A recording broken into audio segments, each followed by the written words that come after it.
Welcome to Sasya Connection. I am Krishna from Bangalore. ಕೇಂದ್ರದ ಮಾಜಿ ಸಚಿವ ಚಾಮರಾಜನಗರದ ಸಂಸದ ವಿ ಶ್ರೀನಿವಾಸ್ ಪ್ರಸಾದ್ ವಯೋಸಹಜ ಅನಾರೋಗ್ಯದಿಂದ ಬೆಂಗಳೂರಿನ ಖಾಸಗಿ ಆಸ್ಪತ್ರೆಯಲ್ಲಿ ನಿಧನರಾದರು. ಪದವೀಧರರಾದ ಅವರು 1974ರಲ್ಲಿ ಮೈಸೂರಿನ ಕೃಷ್ಣರಾಜ ಕ್ಷೇತ್ರದಿಂದ ಪಕ್ಷೇತರರಾಗಿ ಸ್ಪರ್ಧಿಸುವ ಮೂಲಕ ರಾಜಕಾರಣ ಪ್ರವೇಶಿಸಿದರು. ಒಟ್ಟು 14 ಚುನಾವಣೆಗಳನ್ನು ಎದುರಿಸಿ 6 ಬಾರಿ ಸಂಸದರಾಗಿ 2 ಬಾರಿ ಶಾಸಕರಾಗಿ ಆಯ್ಕೆಯಾಗಿದ್ದರು.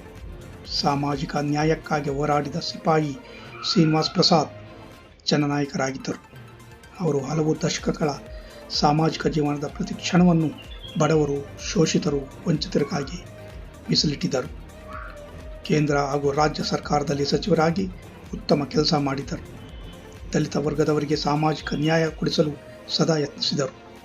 ಬಂಡಾಯ ಹೋರಾಟಗಾರ, ಅಂಬೇಡ್ಕರ್ ವಿಚಾರಗಳಲ್ಲಿ ಮುಂದೆ ತೆಗೆದುಕೊಂಡು ಹೋಗುತ್ತಿದ್ದ ನಿಷ್ಠಾವಂತ ಹೋರಾಟಗಾರ ಶ್ರೀನಿವಾಸ್ ಪ್ರಸಾದ್ ಅವರನ್ನು ಕಳೆದುಕೊಂಡಿದ್ದೇವೆ. ಅವರ ನಿರ್ಗಮನದಿಂದ ಹೋರಾಟದ ಹಾದಿಯಲ್ಲಿ ದೊಡ್ಡ ಕಂದಕ ನಿರ್ಮಾಣವಾಗಿದೆ ಎಂದರೆ ತಪ್ಪಾಗಲಾರದು.